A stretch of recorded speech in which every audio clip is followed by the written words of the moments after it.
Eh, no los escucho. ¿Ustedes me escuchan a mí?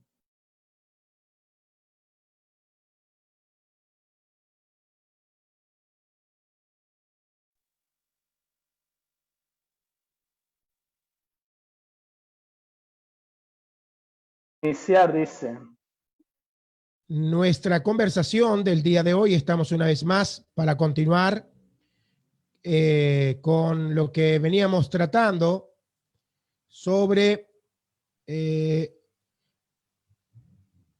bueno, la Trinidad, ¿verdad?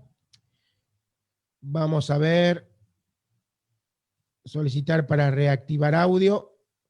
Les pido que activen ahí el audio, el micrófono a los hermanos. Activen tranquilamente que ahora van a poder. Ahí Ok. está. Perfecto. Continuamos entonces con lo que veníamos tratando, continuamos con lo que veníamos hablando, ¿verdad? Sobre la Trinidad. Lamentablemente se cortó, creo que ahora ya no tiene límite, ahora después me fijo, tuvimos un pequeño contratiempo allí, ¿verdad? Con nuestra aplicación de Zoom, que bueno, que muy amablemente nuestro hermano Rosales nos brinda el privilegio, ¿verdad? De poder usarlo, ¿no?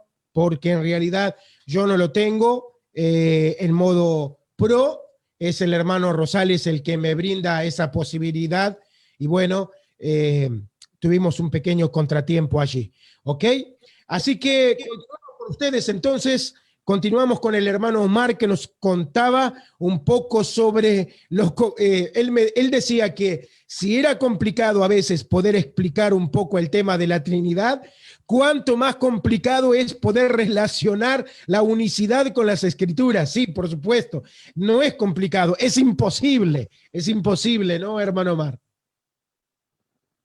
Ok, decía, como lo acaba de mencionar el hermano Luis, que definitivamente no podemos negar que la doctrina de la Santísima Trinidad trasciende nuestra capacidad intelectiva. Ni el genio mayor pudiera comprender cabalmente esta verdad, por supuesto, porque se trata de Dios. Un ser infinito no puede ser abarcado por un ser finito, pero muy distinta es la situación en relación con la unicidad, porque esta no es que trascienda nuestra comprensión, es que sencillamente es incomprensible, es autocontradictoria. Por otro lado, quiero decir y repetir lo que ya he mencionado en otras oportunidades. Por Dios, no se llama Dios Trinidad, lo digo por lo unicitario, que suelen esgrimir un argumento muy débil y muy tonto de que ¿dónde está la palabra Trinidad en la Biblia? La Biblia no pretende ser una enciclopedia ni un diccionario, tampoco aparece la palabra Biblia en la Biblia, tampoco aparece la palabra encarnación en la Biblia, tampoco aparece la palabra teología, tampoco aparece la palabra unicidad. Así que me parece algo totalmente absurdo, es una falacia de non sequitur, no se sigue de que la palabra Trinidad no aparezca en la Biblia, no se sigue de ello o no se concluye por ello de que no esté sustentada la doctrina en la Biblia. Por otro lado, no es el nombre de Dios, es el nombre de la doctrina bíblica que enseña que Dios es un ser tripersonal en el cual subsisten tres personas que constituyen el único y solo Dios, pero que a la vez son distintas una de otra, el Padre, el Hijo y el Espíritu Santo. Y esto lo sabemos por revelación, por la revelación especial a través de la palabra de Dios, la Biblia, y la máxima revelación, la revelación por antonomasia, que es nuestro Señor Jesucristo, que vino a hacernos la exégesis del Padre. Así es que no olvidemos también, porque estamos centrándonos en lo unicitario, pero también hay otro extremo. Hay tres posturas que son antitrinitarias. Número uno, el triteísmo, que es propio, por ejemplo, de los mormones. Segundo, y bueno, y por cierto, del que se nos acusa de manera infundada, de que nosotros creemos en tres dioses, algo absurdo. Si ellos siguieran en la tarea con sinceridad de conocer esta doctrina, terminarían convenciéndose.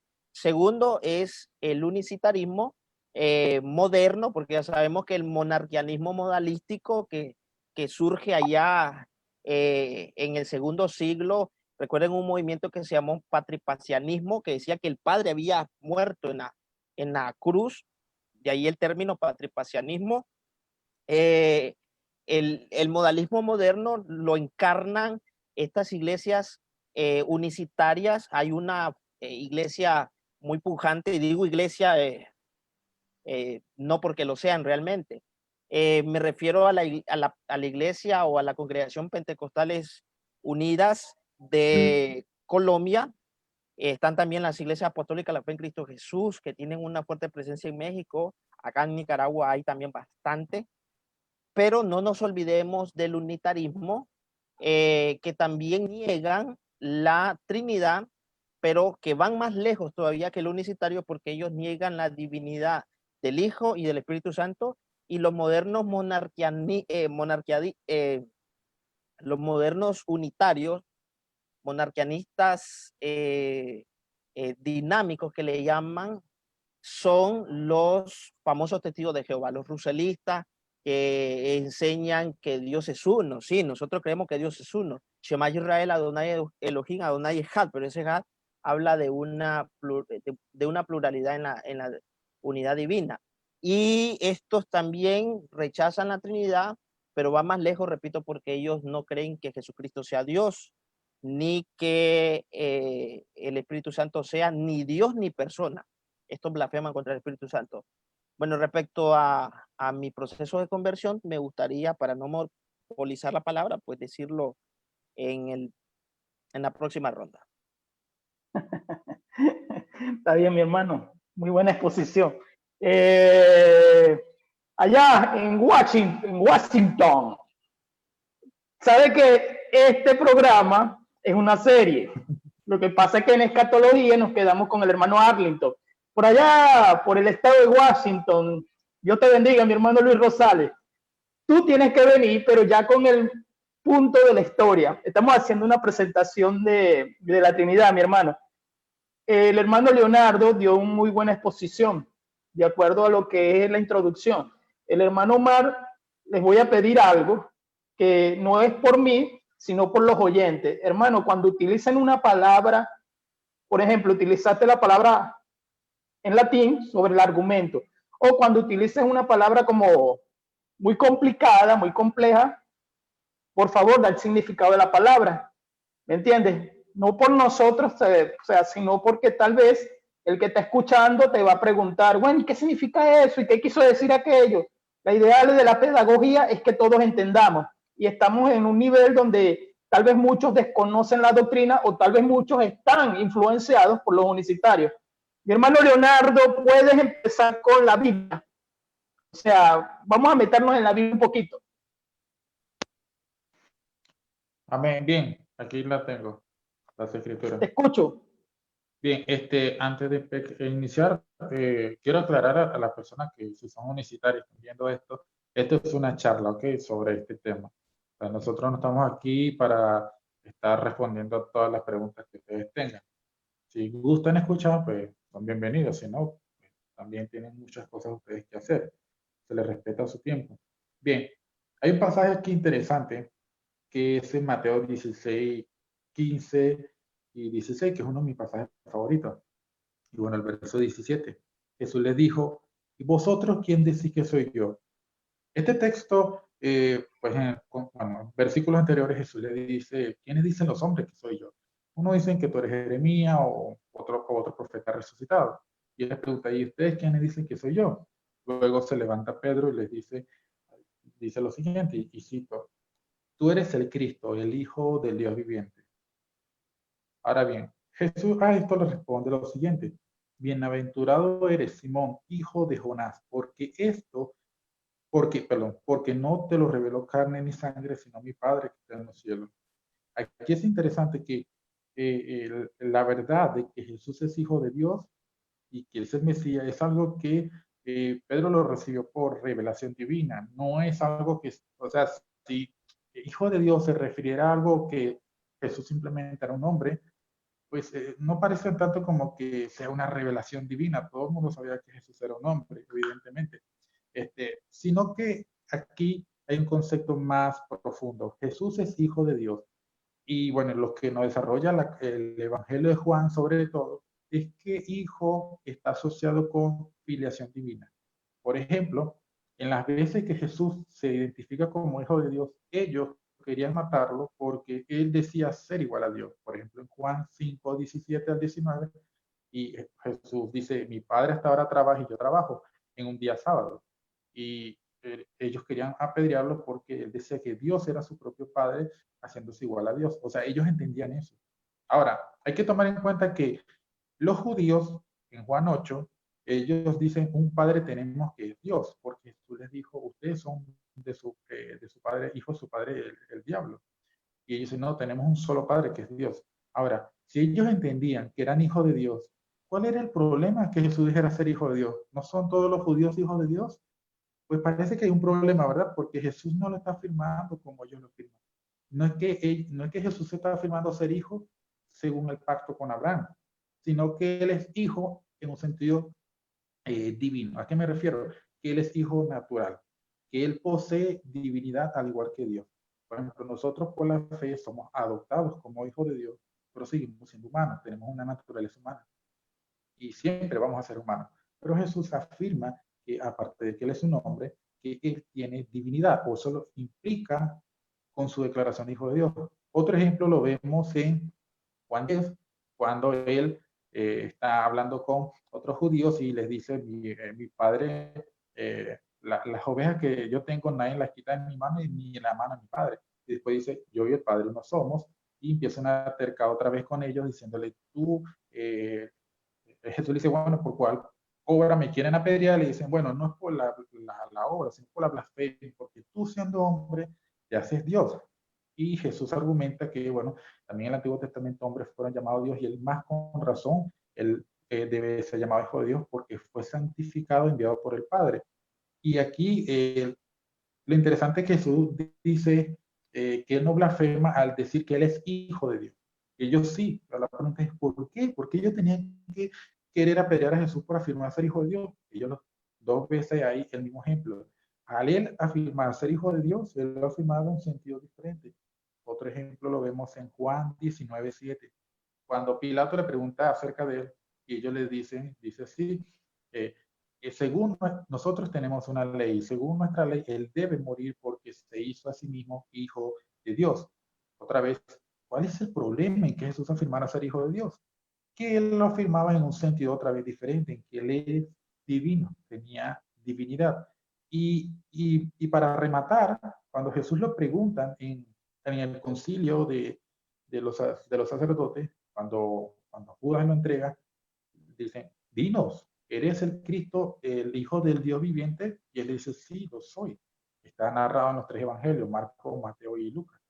Y ellos dicen, ¿qué más necesidad tenemos? Ustedes han oído y dicen, todos dijeron que él es digno de muerte. Okay. Aquí ellos entendieron que Jesús estaba haciéndose igual a Dios y por lo tanto él merecía morir. Pero como Jesús es igual a Dios, entonces él estaba diciendo la verdad. Ahora, incluso el mismo Jesús le dice, no solamente eso, me verá viniendo las nubes del cielo y estaré sentado a la diestra del poder de Dios. Imagínense ustedes una persona que dijera pues a nosotros, no, mira, yo soy hijo de Dios y me sentaré a su derecha. Esta persona dando a entender que él tiene el mismo estatus de Dios. Y esto es contra el concepto de la unicidad, donde el padre y el hijo son papeles. De hecho, básicamente esto tiene un problema moral, porque ¿cuál es la enseñanza moral de presentarse como padre y luego como hijo? O sea, en la Biblia, padre e hijo no se presentan como roles de Dios, sino como un vínculo familiar. El padre en la Biblia es el padre del hijo y el hijo es el hijo del padre. Entonces no se presenta como un rol que el hijo está cumpliendo, como, yo estoy haciendo un papel de hijo, sino que él es hijo del padre como un vínculo familiar que existe. Y la enseñanza bíblica tiene un efecto, que así como Dios tiene una comunión perfecta de amor, los cristianos también deben hacerlo. De hecho, Dios se revela tal como Él es. Él no hace, como diríamos de manera más sencilla, Él no hace finta. ¿Sabes? Cuando la gente juega fútbol, hace como finta para engañarte, que se va por aquí, pero en realidad se va por acá. Bueno, Dios no hace eso. Dios no se presenta como padre, pero no es padre. No es que se presenta como hijo y no es hijo. Él se presenta tal como él. Entonces, si Dios es uno, pues se va a presentar como uno, pero como también es un Dios plural, se va a presentar como un Dios plural. Ahora, ahí, antes de pasar un poco la palabra, quiero que veamos lo siguiente. Hay un pasaje que está en Juan 14, bueno, hay varios, pero este es uno, donde Jesús dice la siguiente manera. Cuando Felipe le pregunta, muéstranos al Padre, este es un texto muy favorito de los universitarios. Y ellos dicen, bueno, mira, Jesús le dice, bueno, tanto tiempo que estoy contigo y no me has conocido, Felipe. El que me ha visto a mí ha visto al Padre. Como dices tú, pues muéstranos al Padre. Y ellos dicen, pues mira, está listo, está demostrado. Ahí Jesús es el Padre.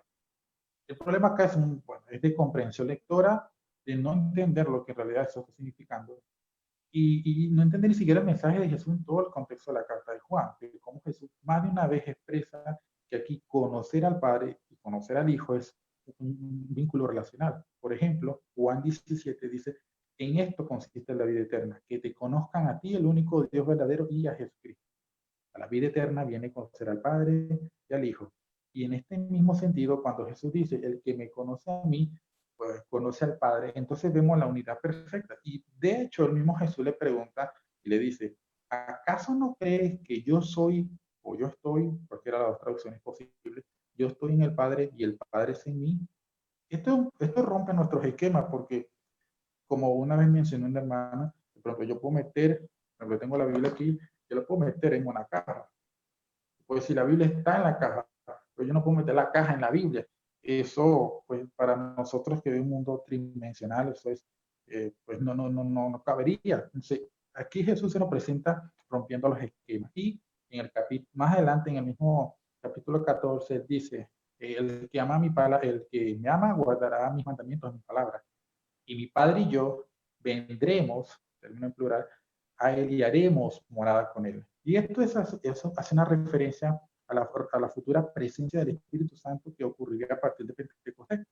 Entonces, la venida del Espíritu Santo al que ama a Dios trae en sí la morada del Padre y del Hijo, en la cual hay un plural, porque eso dice, vendremos a él y haremos morada con él. Entonces, no es que la humanidad de Jesús se mete entre nosotros, sino es él como Dios, que es un ser metafísico. O sea, con metafísico me refiero a que él es diferente de la creación.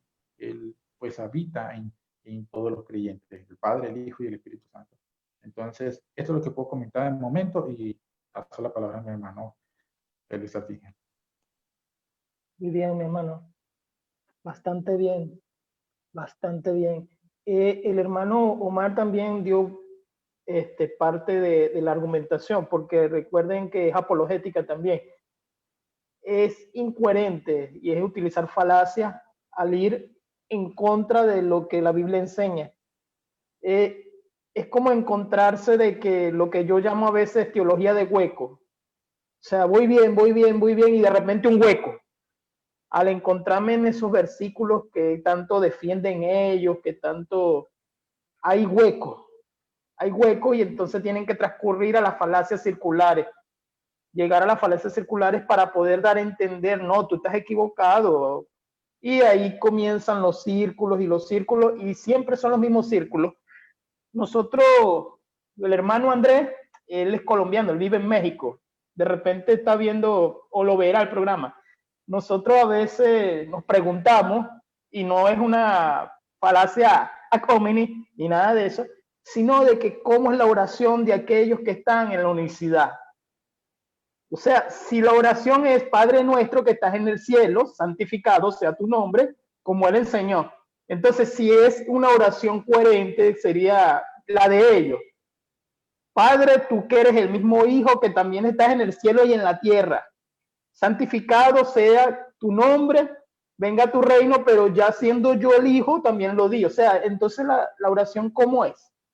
¿Cómo queda la oración? Dime algo, hermano Luis Lisboa, que te veo como durmiéndome. Dime algo, di algo bueno, mi hermano. Lanza algo, porque siempre lanza algo bueno. Filosófico. Se complica todo, ¿no? Sí. Y lamentablemente ustedes me tientan a ser un poco irónico, ¿verdad? Y usar la ironía. En cierto momento escribí algo en un grupo de universitarios para hablar sobre lo que ellos presentan y puse algo así, un panorama así, ¿no? Este sería como una carta de presentación, ¿no? En el momento del bautismo de Jesús, ¿no? El Padre se disfrazó de hijo, ¿no? Se disfrazó de hijo, el Padre descendió a las aguas. Entonces el Padre compró tecnología china de hologramas, ¿no? Y el Padre, mediante la tecnología china de holograma, disfrazado de hijo, hizo una paloma, ¿verdad? Un GIF, un GIF ahí en forma de paloma, y con el holograma lo hizo aparecer allí. Y con un control remoto activó un parlante en el cielo que decía, este es mi hijo en el cual yo tengo complacencia, ¿verdad? Porque ¿cómo podemos entender nosotros la idea que nos plantean los unicitarios de que el hijo es el padre? O sea, eso ya es ilógico. El hijo no puede ser jamás el padre, es ilógico. O sea, decir que el hijo es el padre es ilógico. O es hijo o es padre, pero no puede ser el hijo, no puede ser el padre. El tema es que el gran problema de los unicitarios radica en esto: un Dios en tres personas. ¿Cómo explicamos un Dios en tres personas? Si Dios, para los unicitarios, Dios es un ser y no es ni siquiera una persona, porque para los unicitarios la palabra persona no se puede utilizar para referirse a Dios, porque ellos dicen que Dios es espíritu. Pero ahí hay un problema, porque el ángel Miguel es un espíritu, el ángel Gabriel es un espíritu, y nosotros cuando estemos en el reino de Dios seremos espíritus, y todos los seres que están en el cielo son espíritus. Entonces, ahí hay un problema, porque yo le pregunto a los unicitarios, ¿en el cielo hay algún ser que sea de carne? Y ellos me dicen, no, no hay. Entonces están admitiendo que no solo Dios es espíritu, todos los seres que están en el cielo son espíritus. Y la otra pregunta es, ¿todos los seres que están en el cielo que son espíritus son santos? Claro, porque no puede haber en el cielo un ser espiritual que sea mundano o pecador o inmundo. Por lo tanto, en el cielo solamente hay espíritus y todos son santos, porque allí mora la santidad de Dios. Dios no admite la presencia de un ser inmundo, ¿verdad? En su reino espiritual. Por lo tanto, en el reino de Dios todos son espíritus y todos son santos. Pero ellos dicen que Dios no es una persona, sino que es un espíritu. Ahora, acá hay un problema. Primero, la palabra persona no necesariamente está hablando de que una persona es un ser de carne, que acá está uno de los errores de los unicitarios. La palabra persona está hablando sobre algo que tiene personalidad, que tiene características propias. Incluso la palabra persona se usa en los términos legales y hasta económicos. Tenemos nosotros, por ejemplo, la figura de la persona jurídica, persona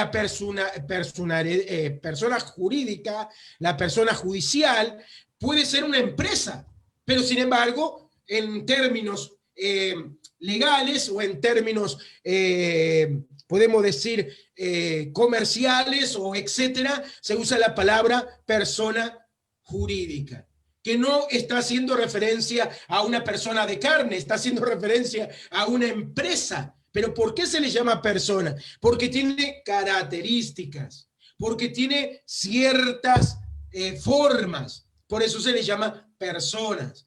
La palabra persona no hace referencia en sí a un ser de carne.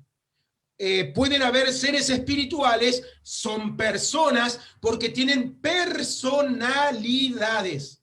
El ángel Miguel tiene su personalidad. El ángel Gabriel tiene su personalidad.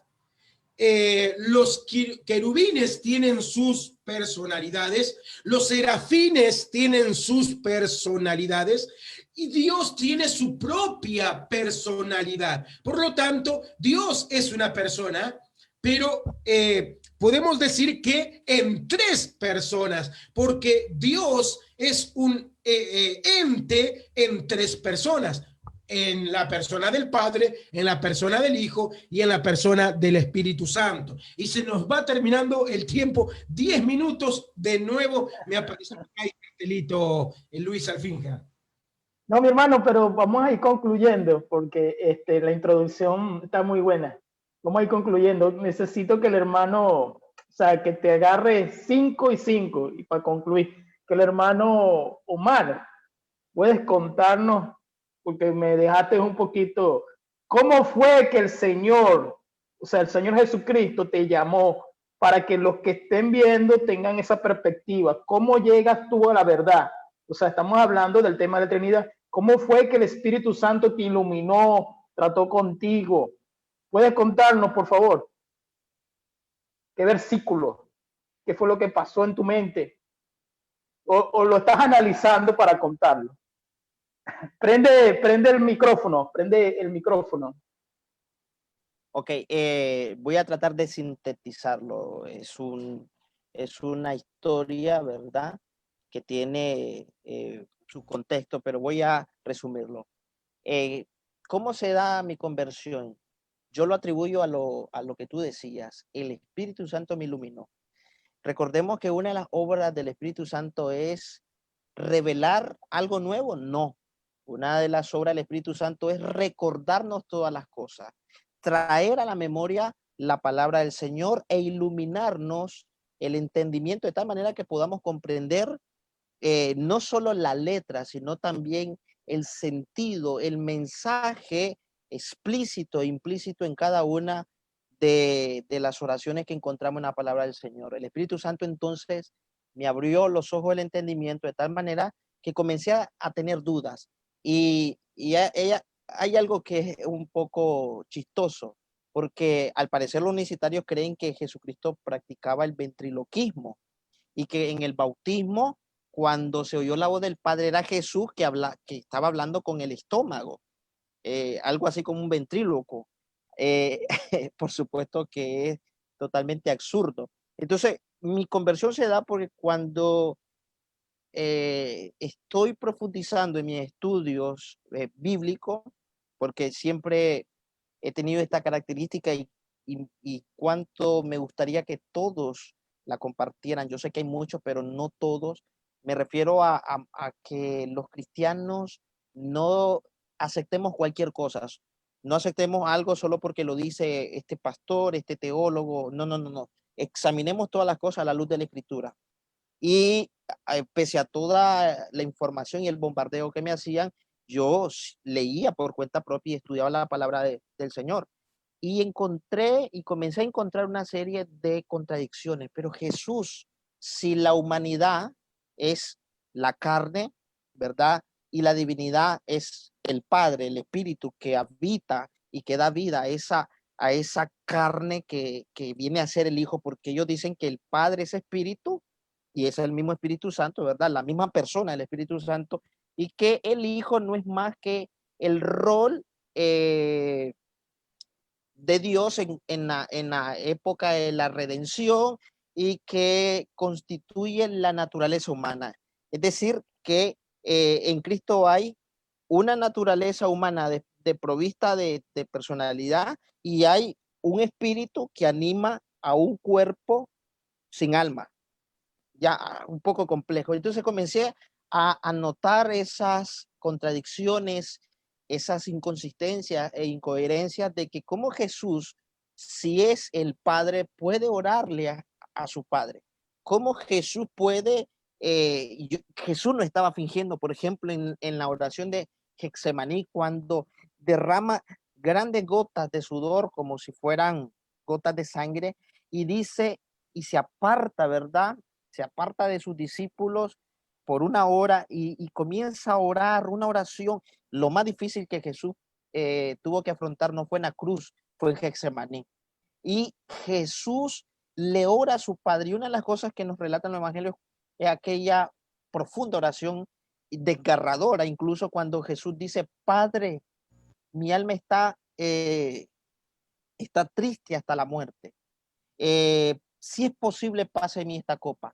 Estaba fingiendo Jesús, estaba teatralizando, dramatizando, porque la teología unicitaria prácticamente presenta a Dios como un actor en 3 actos, donde primero se pone la máscara de padre, luego abandona el papel de padre y se manifiesta como hijo, asume el rol de hijo y finalmente el del Espíritu Santo, algo así como el antiguo teatro. Entonces Jesús no estaba fingiendo, Jesús no estaba mintiéndonos.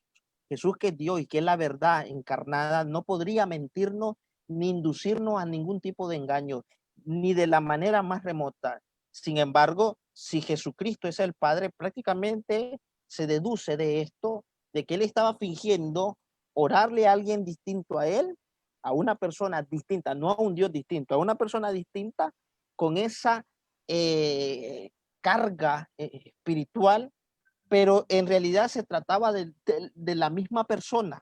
Porque, ojo, nosotros creemos que Padre, Hijo y Espíritu Santo son un único y solo Dios, pero no decimos que Padre, Hijo y Espíritu Santo sean la misma persona. Ahí está la diferencia entre unicitario y unitario. Entonces, más o menos, porque si no me consumiría todo el tiempo, pero sí, los evangelios me ayudaron mucho, las palabras de Jesús, cuando Jesús hablaba con sus discípulos o predicaba el evangelio a otros, y siempre hablaba de su Padre como un ser, como una persona distinta a él. Hay que tener mucho cuidado con los términos que usamos, porque ellos se valen de cualquier palabra que podamos utilizar y lo atacan. Lo digo porque fui unicitario. Y también habla del Espíritu Santo como el otro consolador, el otro, el Laios, Paracleto, Paráclito. Así que bueno, tal vez en un próximo en vivo podamos hablar un poco más sobre este maravilloso tema. A mí me encanta. Amén, gloria a Dios. Vamos a meternos en el área de la historia para el siguiente programa. Vamos a apelar al hermano Luis Rosales, que yo sé que está escuchando, que el hermano Luis Rosales puede darnos también bastante luz también en lo que es la historia. Esto es largo, el tema es demasiado largo, y esperar a que se monopolice bien el Zoom con el hermano Luis Lisboa.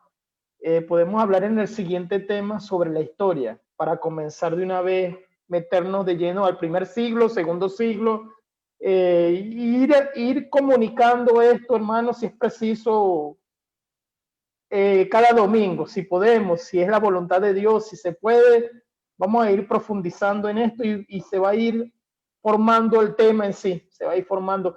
Mi hermano Leonardo, despídete, mi hermano, desde Perú.